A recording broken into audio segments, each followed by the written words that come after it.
G'day guys, Dan Barrett here from Big Smoke Barbecue and Four Monkeys. I was just rustling around the fridge behind me and I come across this Scotch fillet steak and I thought I'd give it a cook up today. Maybe do sort of an SCA style competition steak. You guys can follow along, try it at home. You don't have to use it for competition, you can just cook it up at home like this if you want to get fancy and give it a crack. So let's get started.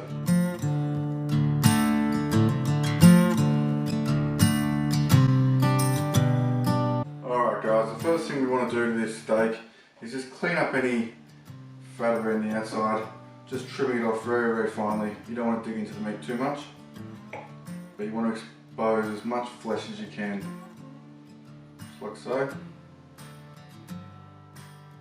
This is just the way that I like to do it. There's no right or wrong way, it's a personal preference, it's trial and error. You find a way that you like it. This is the way that I like it, so just trim off, as I said, any excess fat around the outside, like so. It's a beautiful piece of Scotch fillet we've got here. Now we've got it all trimmed up, what I'm going to do is, we're just going to tie some butcher's twine around it. And this is just going to keep the steak tied together while it's cooking so it doesn't fall apart and split up on you. Just like so. Doesn't need to be real tight. Can be a little bit tricky. Just like so.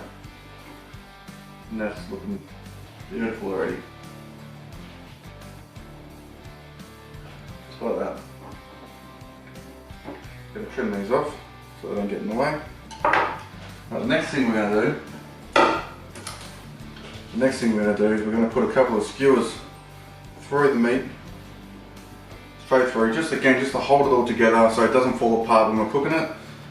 Sometimes these Scotch fillets have a tendency to split apart, and that's definitely, you don't want that, especially when you're handling any competition. Big no-no. So just through the side, like that, and one going this way. Of course we're going to take these out before we serve it. Just like so. It's that simple, guys. There's not much to it. And now that is ready to be hit with some rub. Alright, we're back. We're ready to rub our meat, as weird as that sounds. The first one I'm going to hit it with is an Elk Creek All-Purpose. It's a really nice rub, it's really salty, it's well balanced, and it's going to go well with the steak. I like to go pretty heavy with my seasonings. Pack that flavour in there. Get all sides. Nice even coat. You want to ensure every bite that the judge has seasoning on it. And the second one we're going to hit it with, of course, is the Four Monkeys beef rub. One of my favourites. Just like so, pat it in. We're going to let this sit again for about another 20 minutes. Let the rub really start to work on that meat while we light our kettle. Just like that. So as I said, we're going to let that sit for about 20 minutes now. We're going to light our kettle, let the meat and the rub really start to come together, and we're going to be back soon.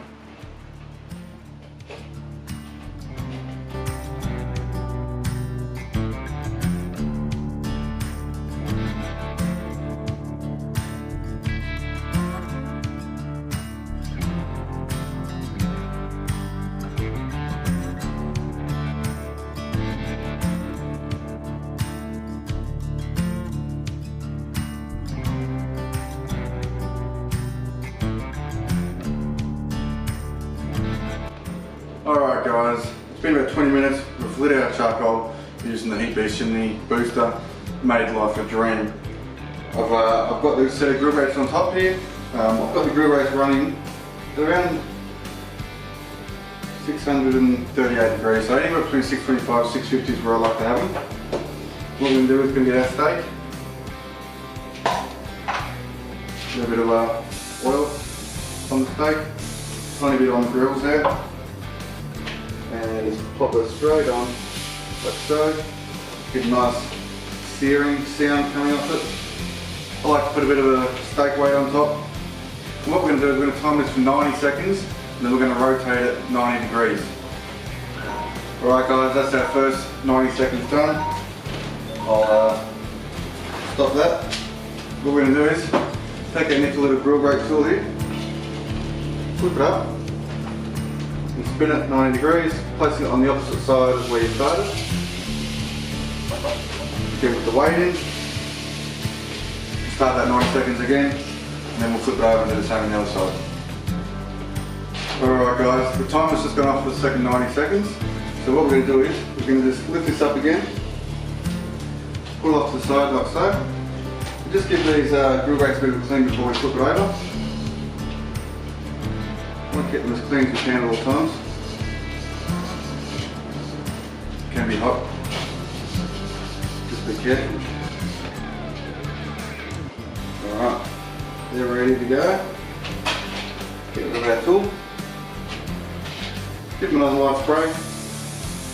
It's pretty much repeat the process on the other side of the steak. So just flipping it over. Look at that. Beautiful. What we're going to do this time, we're going to just hit it with a little bit of garlic butter on top.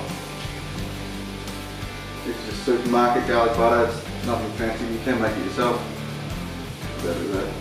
Walk around, like so. And then put the lid back on, let it sit for about 90 seconds, and then we'll rotate it again.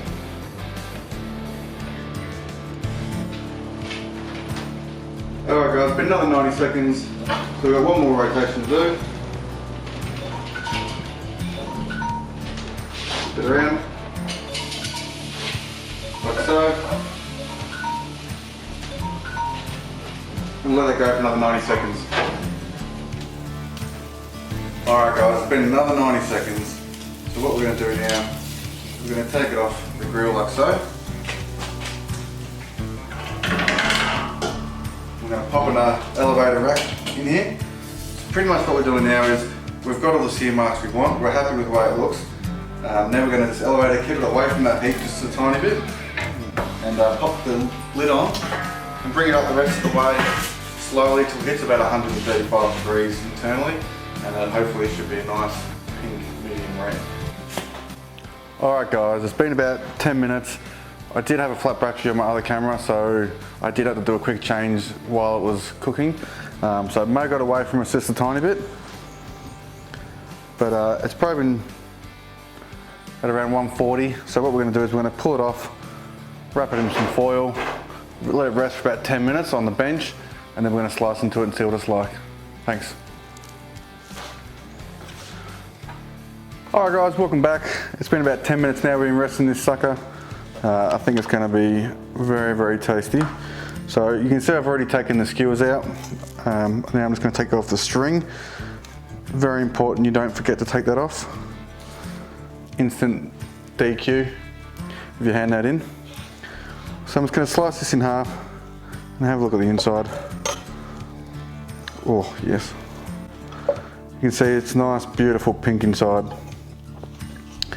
And most importantly, it tastes bloody sensational. Super tasty, super tender. Everyone's gonna love it. Kids are gonna love it. Oh, geez, yes. Give this a crack at home. Give it a crack at competition even. You will not be disappointed, I promise you this. Yes.